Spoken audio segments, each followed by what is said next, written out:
大家早上好啊！最近有消息称，英伟达将迎来大改版啊。在美商务部加强对华 AI 芯片出口限制后，英伟达将基于最新一代 Blackview 架构推出下一代中国特供版 AI 芯片，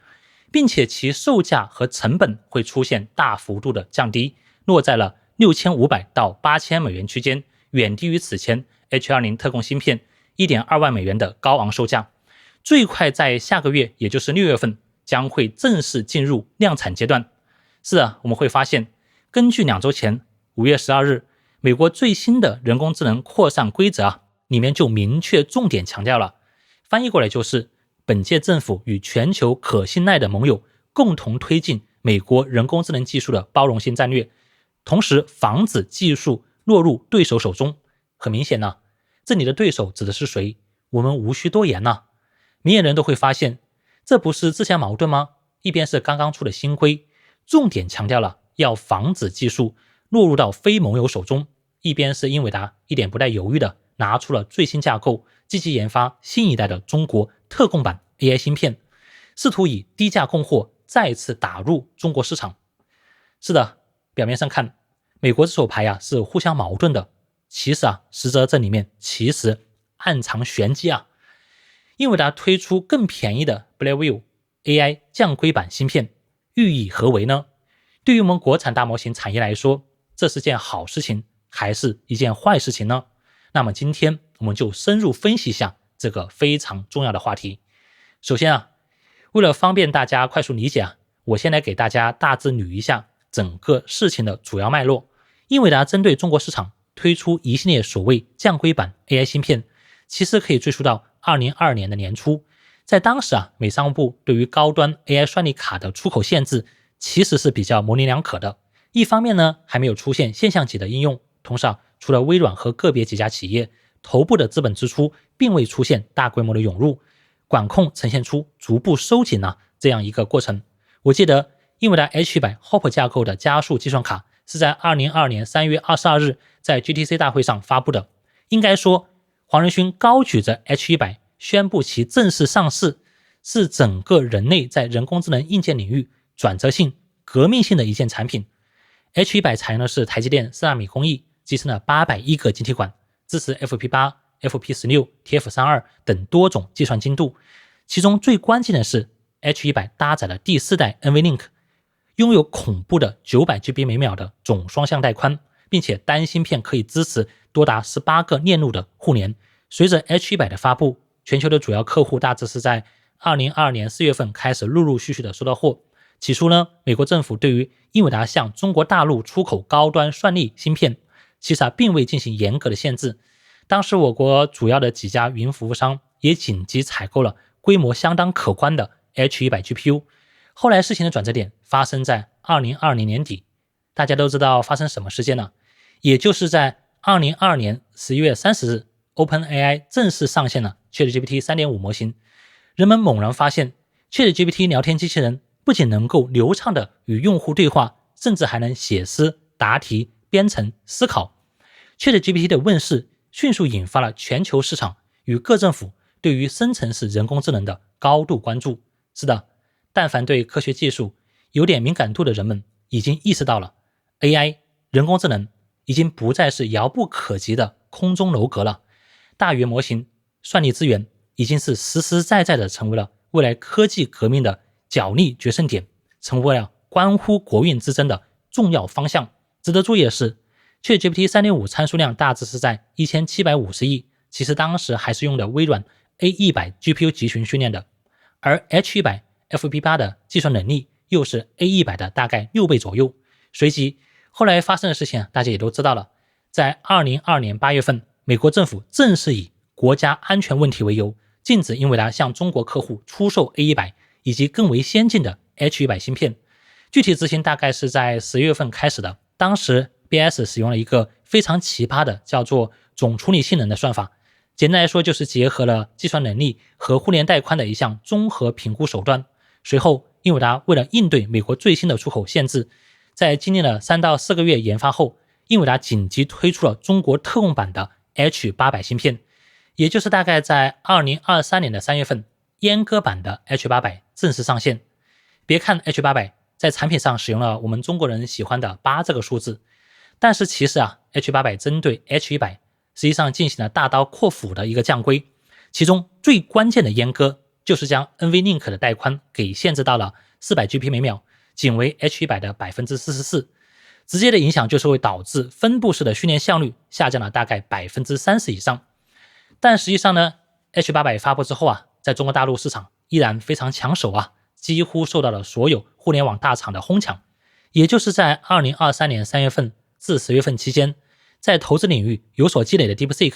也成功购买到了大量的 H800 GPU， 之后完成了对于 DeepSeek V3 以及 R1 的训练。从这几个月 DeepSeek 陆续发布的几篇开源论文我们不得不佩服 DS 和我们中国人的智慧即便是 H800 的带宽受限，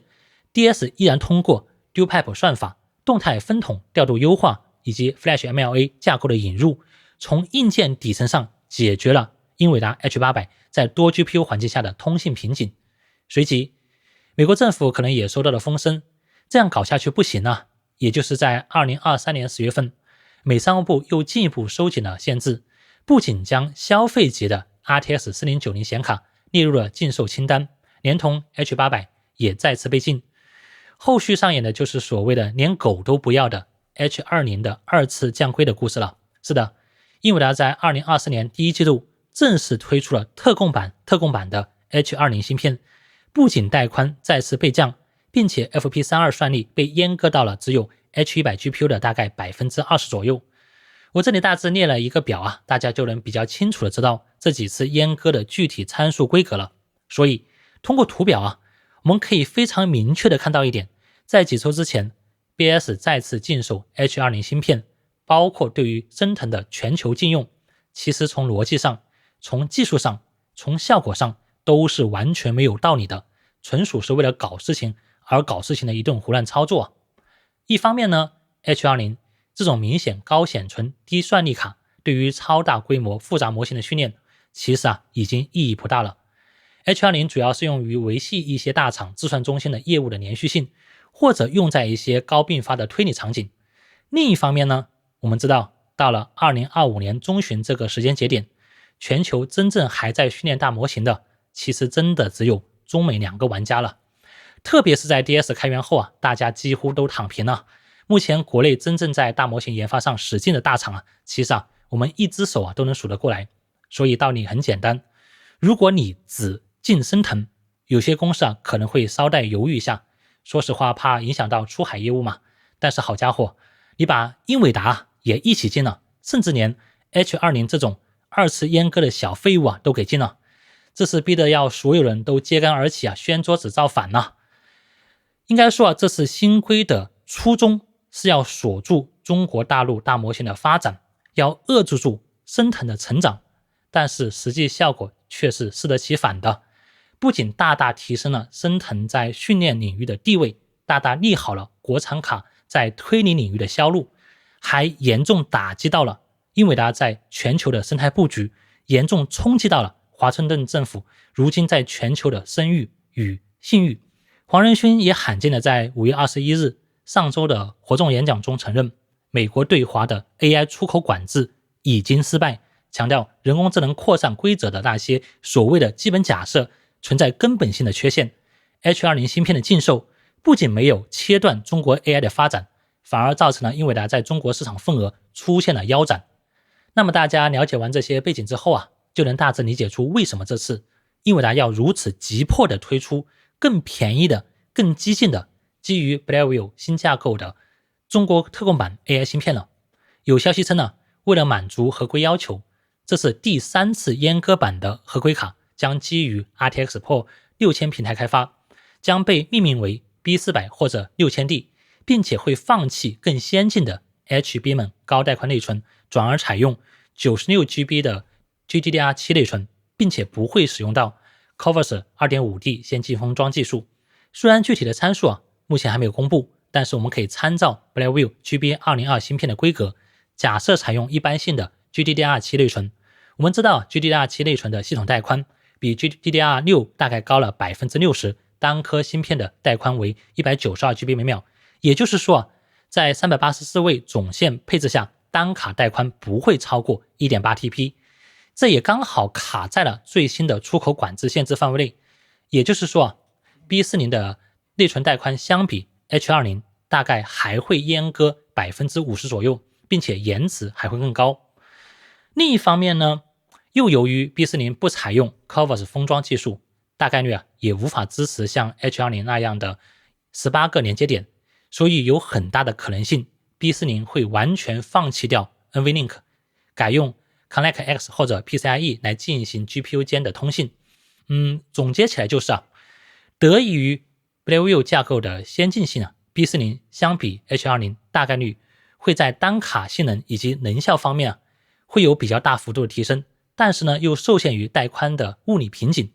如果不使用魔法，基本上告别了规模的超级集群的组件了。这也意味着会彻底失去大模型的一个 AI 训练能力，所以B40 很有可能会以低价倾销的形式来主攻我们国内的高性能推理市场，以应对寒武纪、升腾等国产卡的强力冲击。那么最后我们来思考一个关键的问题，那么此次英伟达第3次阉割合规卡的推出，对于我们国内 AI 产业来说，到底是一件好事情还是一件坏事情呢？总的来说我个人觉得这是一把双刃剑一方面呢，新合规卡的推出确实为一些互联网企业，特别是中小企业以及科研机构，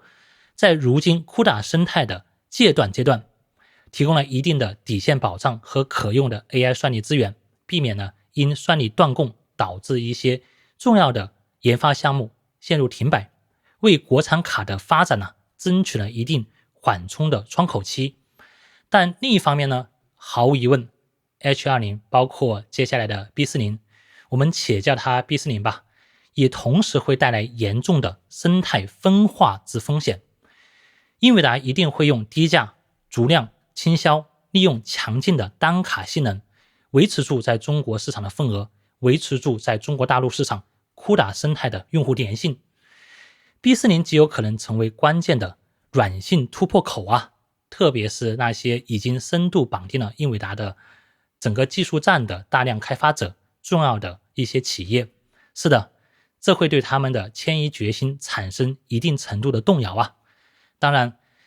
有一些大厂现在已经在按比例强制采购国产卡了，但是这种生态分化的潜在风险依然是无处不在的。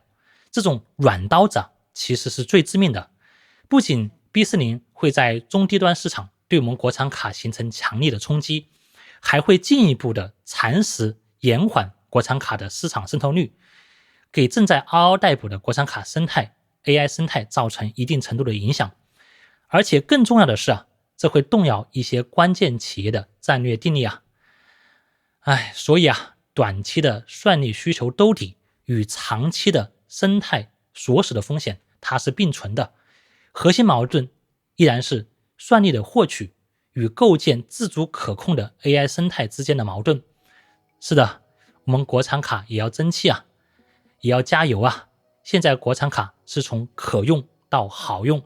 技术加速与生态建设的关键期，我们的企业也要给予他们足够的包容与支持那么今天的视频就聊到这里，如果大家有什么问题，有什么想法，也欢迎在视频下面留言，我们可以展开更多讨论。那么朋友们，我们下期视频再见。